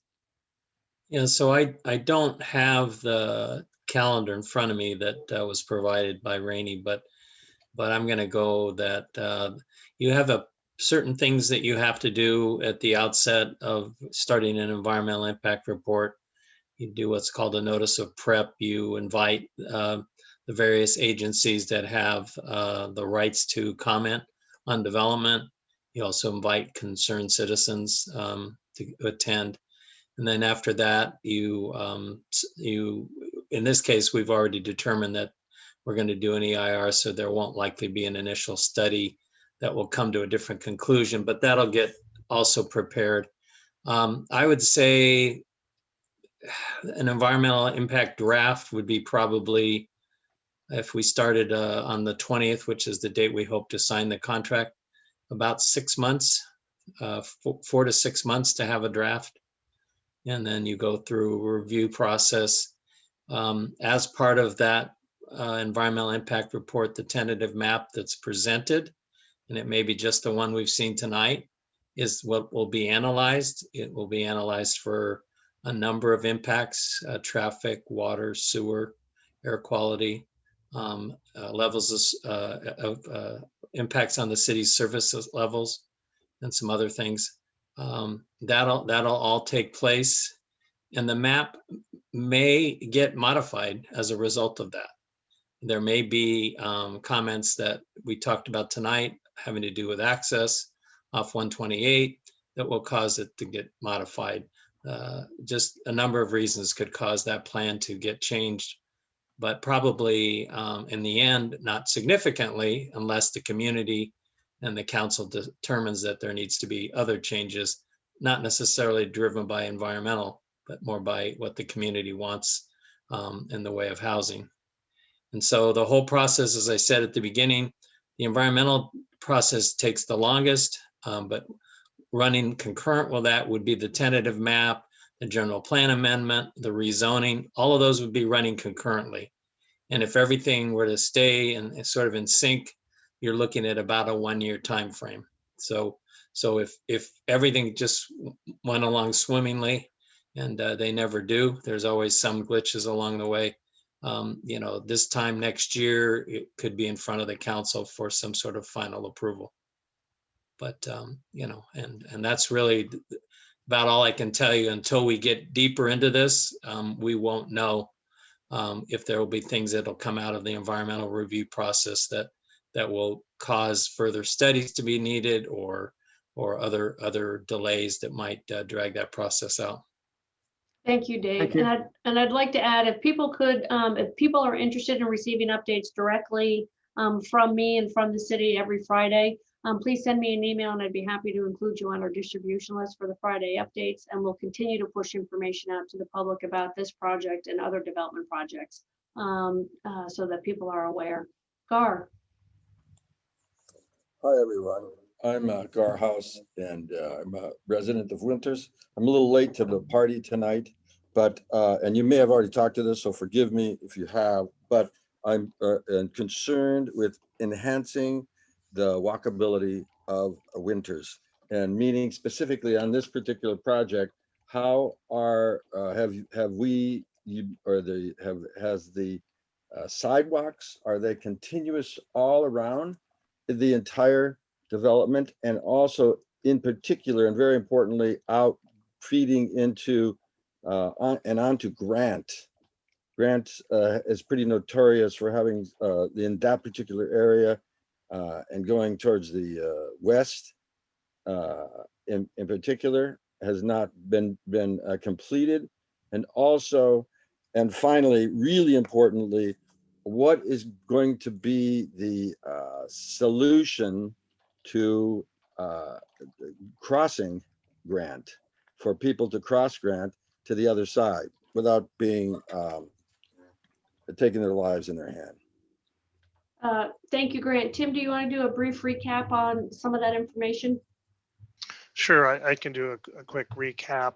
So in terms of access, and there's been some discussion about Street A. So Street A and Street East Main are our two access points. We really do need two access points to Grant Avenue to allow us to build looped access as the project builds out. So that's one of the reasons why Street A is there. East Grant and Grant Avenue and East Main Street, excuse me, will have separated sidewalks. The in-track residential streets will be sidewalk at back of curb, which is consistent with what was built directly to the west in the existing neighborhood. So we're trying to be consistent with that. And then in terms of just bike and pedestrian connectivity, we feel we have provided a lot of bike and pedestrian connectivity as this plan, you know, almost a mile of expanded bike ped trails. So there's a 10-foot bike ped trail that runs north-south along the west side of the drainage channel. There's another one that runs on the south side of the park. There is a frontage ped bike, 8-foot ped bike trail along the frontage of the project in the landscape corridor next to Grant Avenue. And so, you know, we feel like we've got pretty good connectivity developed this plan that'll tie into other trail systems in the city. And it sounds like you maybe missed kind of the complete streets discussion, but you could check the chat there, but there was a complete streets plan prepared for Grant Avenue. We're trying to be consistent with that. In that plan, it calls for a signal at East Main Street and Grant Avenue. So that provides one location for a safe crossing for pedestrians and bicyclists. The other one would be Timbercrest, which is actually just off-site to the east, and that's installed. And those would be our two crossing points of East Grant. And then to the west, the next crossing would be at Morgan Street. Hope that answers your questions. Yes, thank you. Thank you, That's Kathleen. two. So you're adding a light there at where the East Grant goes into the Yeah, Farmstead. at East Main Street and Grant Avenue, there'll be a traffic signal installed based on Okay. and now I can fill in, but based on demand and signal warrants. But that's proposed as part of the complete streets plan. So we're just trying to be consistent with that. And Gar, Alan Mitchell, we have a grant from SACOG to look at filling in that gap that runs along the sporting goods store and Lorenzo's, so folks can cross safely at the Walnut Lane roundabout, or eventually at the signalized intersection at East Main and East Grant. And then Screen will put in their frontage improvements, but you're right, it stops and then there's a gap before you get to the Walnut Lane connection. So we're looking at analyzing and designing a project to extend that pedestrian path to meet up with the future Screen path. So we have funding for that, and we're hoping to get the plan in place and then identify additional funding that can help construct that. So we know that Morgan Street crossings have always been an issue with pedestrians, and so we're looking at how to provide a circulation for pedestrians and bikes in that area on both sides of Grant Avenue. Okay, that's really great. There's a stretch from the turnaround or the turnabout at the Winters Health Clinic all the way up to now there's not going to be any, the next light will be up at East Main. And that's got to at least be a half mile. So those people wanting, they'll have to use either the turnabout or go up to the light to get across safely. And that's quite a ways going back and forth from all the little shops, the Dollar General, the other little shops in there, the sandwich shop, going Liquor across store, to Lorenzo. Subway, yeah. Yeah, the subway going across Yeah. across the street to Lorenzo's is Yeah. still problematic.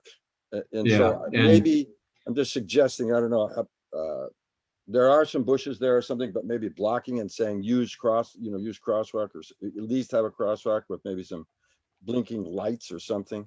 I don't know. Yeah, unfortunately, Gar, Caltrans dictates what can go in there, and we've tried for years to facilitate some time of crossing, but they're not interested in any crosswalks, any flashing beacons, anything that gets people out there other than a signalized intersection or a roundabout. So eventually a roundabout will go in on Morgan Street there. But we talked earlier that that's a funding issue, and right now the new development hasn't triggered the need for it. So it comes down to a funding issue. And if we could find funds to build that, then that would definitely help the safety of pedestrians trying to cross at that intersection. So right now we're going to try to facilitate the connectivity on the north and south between at least East Main Street and Walnut Lane, with the understanding that that is a large gap in between, but look to the future and maybe putting that Morgan Street roundabout, which would provide safe crossing. Okay, thanks. Thank you, Alan. Corinne. Yeah, thanks, Kathleen. I guess I'll just reiterate a point or two, and just based on some things I heard here, it sounds like, so I want to start by saying I think Street A is ill-advised, and that's been said before, but it sounds like the reason it exists is because we need two entrances to this property, but sounds to me like Morgan Street is a possibility if the roundabout goes in, and the Timbercrest one has, it's not on the property, but it's certainly adjacent to the property. And, if we need, we have too many entrances to this, and we could do better, I think. Thank you, Corinne. Jeff. Jeff, you're muted.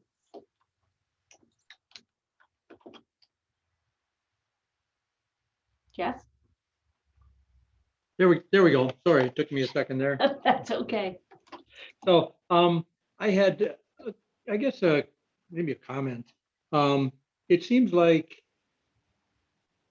this project is already well along, and I watched the city council agendas, and it seems like the first time this project appeared on the city council agenda was this year, in a month ago or something, when I think the proposal appeared to put up the EIR contract.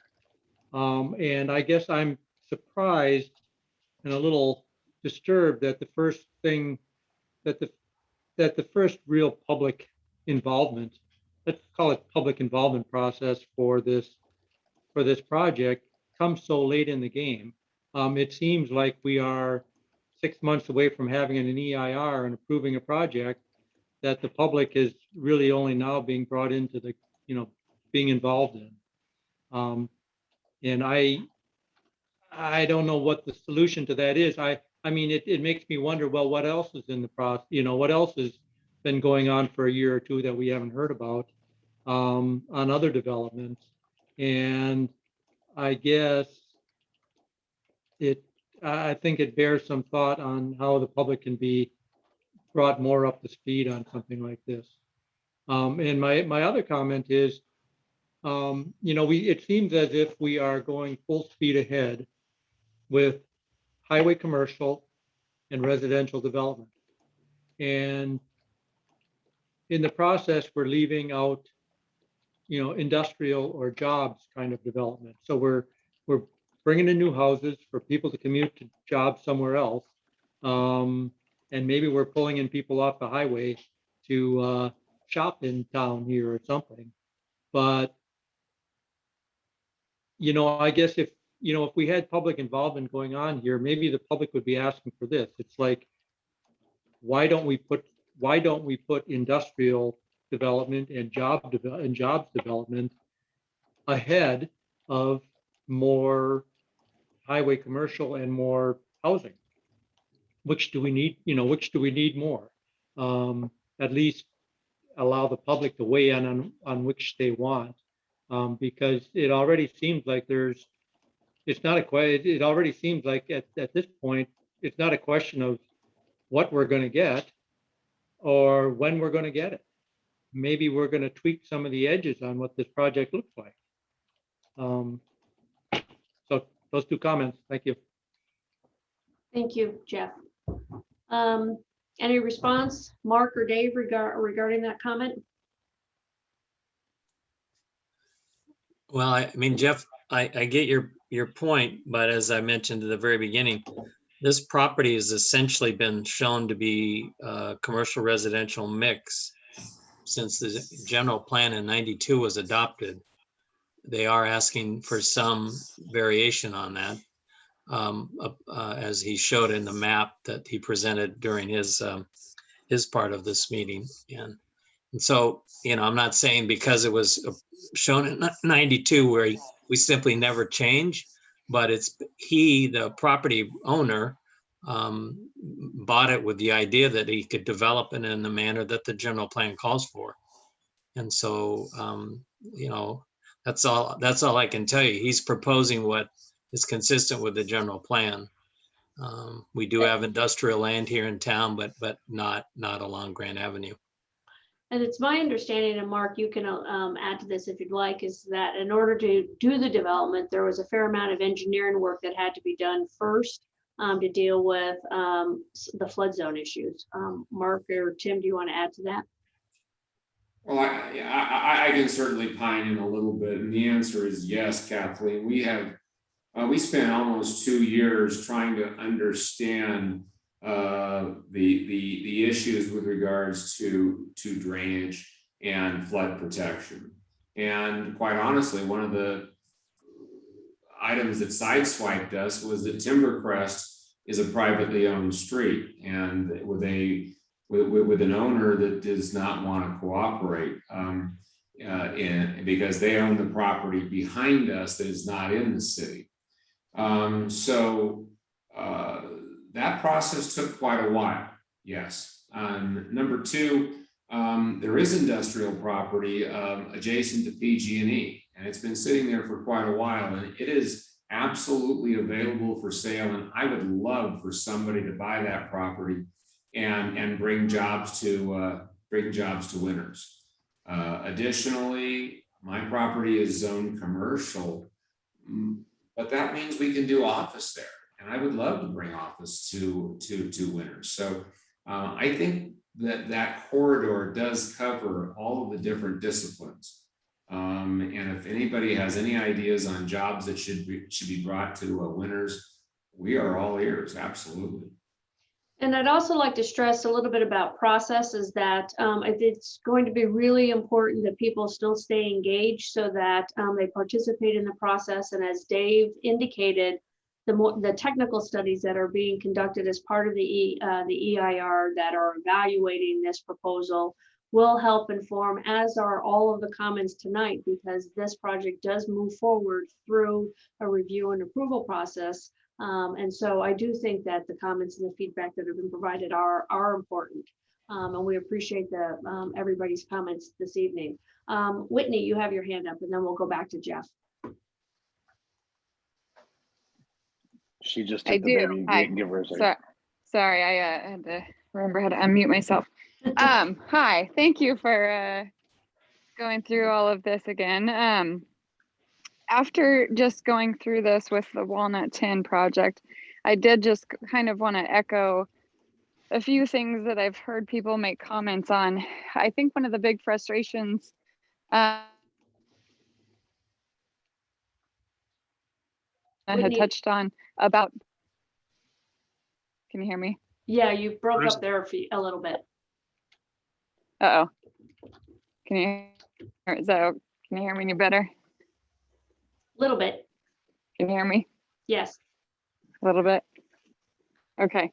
I just kind of wanted to reiterate, I think some of the frustrations that people in the community are experiencing after going through the Walnut 10 project, one of the biggest frustrations I think we saw was sort of back to the lack of transparency from the city.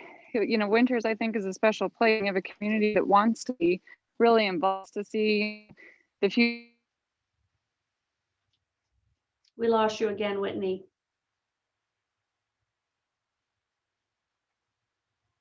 I don't know why it's not a, Yeah, is that any better? It's not a stable connection. So I believe you're expressing concern or some of the community frustration about the lack of transparency with regard to development projects. Right. Yeah. Sorry. I don't know why my phone doesn't want to cooperate.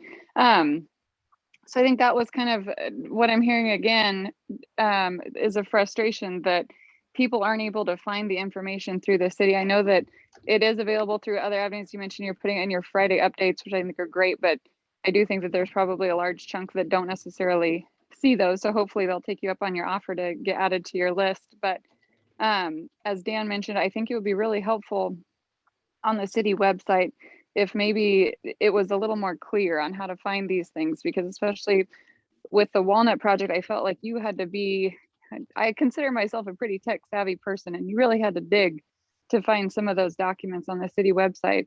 So even maybe if there's a way to add, you know, like a current projects or current, you know, things in the works that would be a little easier to find, I think people would really appreciate kind of feeling like they could easily find the information and not feeling like I think it gives community members the feeling that things are being hidden from them, is what I kind of keep hearing again and again after, you know, from neighbors going through the Walnut project. And that's kind of what I'm hearing again with this, is I don't think that anyone is necessarily opposed to it, or that's what you know, that they're upset about the project. They're just upset about not knowing about it, or, you know, it seems like these are all of a sudden sprung on them. Okay, So that's well, kind of, I think that it would be much better received by the community if it was easier to see kind of what is in the works. okay, thank you. Well, I appreciate the feedback, and we'll take a look at our website. We know it needs to be updated, but we'll see if we can make it easier to find, so there's a more direct link so you don't have to drill down. Thank you. Thank you. Jeff, you had your hand up earlier. Did you have a final comment or question you wanted to add?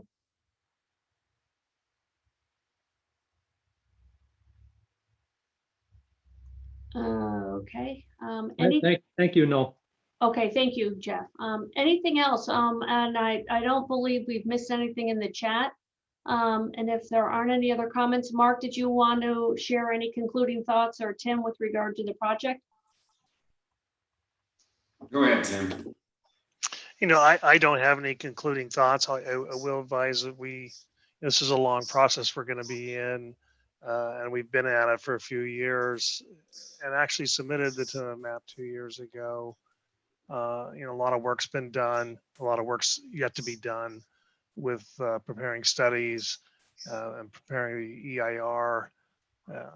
And so there'll be additional opportunities for public comment, as well as the standard opportunities for public comment during public hearings, which granted comes toward the end of the process. And so maybe that doesn't serve the community well, but I think tonight was a good step in trying to solicit some community comment. I think at one point there were 59 people on this call, so that's a good step. We need to keep doing it, I think.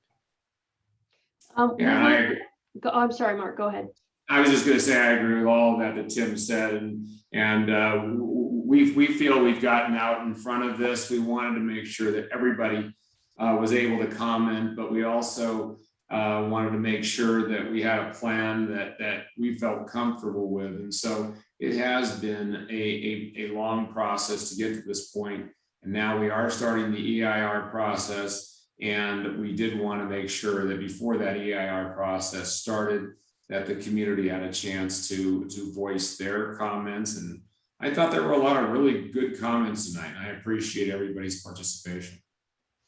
So we will post the recording of this as well as Mark and Tim's presentation on the website. Can one of you please tell us what the next step will be and what the next opportunity will be for public input so that they are aware and we make sure we look out for that? Yeah, and this will depend somewhat on Dave too, his discretion, but you know, technical studies are in the works right now. You know, the traffic impact analysis, the water analysis. From the traffic impact analysis, there's usually tiered off of that a greenhouse gas and air quality study. And so there's going to be a series of studies here over the next, you know, 6, 8, 10, 12 months before the EIR can actually get started in earnest. They, you know, Dave can start on pieces of that, or Rainy Planning and Management can start on pieces of that. So there may be an opportunity as we get to the kind of the conclusion of all those studies to have another workshop where we can kind of relay what was discovered in the traffic and air quality and VMT and some of those other issues. Probably a couple months from now might be a good opportunity to do that. That sounds like a good thought. Okay. Dave, did you have any thoughts on that, or? No, I think I was just going to respond to Corinne's general comment that, you know, we're gonna work with our environmental consultant to make sure that there's an easy way to find stuff on the city's website and that people won't have to hunt to find out what's happening with this project as it moves forward. And we'll provide some links to some other parts of the website that will help, I think, people understand some of the comments that have been made tonight related to the general plan and the zoning. So that's going to be one of my tasks, to make sure that, as has been indicated, this is as transparent as we can make it. Okay, well, everybody, thank you very much for participating. I've seen a couple emails pop up with requests to be added to the Friday update. On the staff side, we'll also review the website, and we will get the recording and the presentation loaded up onto our website, and I'll include that information in the Friday update. And with that, unless there's anything else, thank you all very, very much for attending. We appreciate your engagement and your interest. Thank you, Kathleen. Thank you, Mark and Tim, and all of the staff. Thank you. Have a nice evening, everyone. Bye-bye. Good job. Thank you, everybody.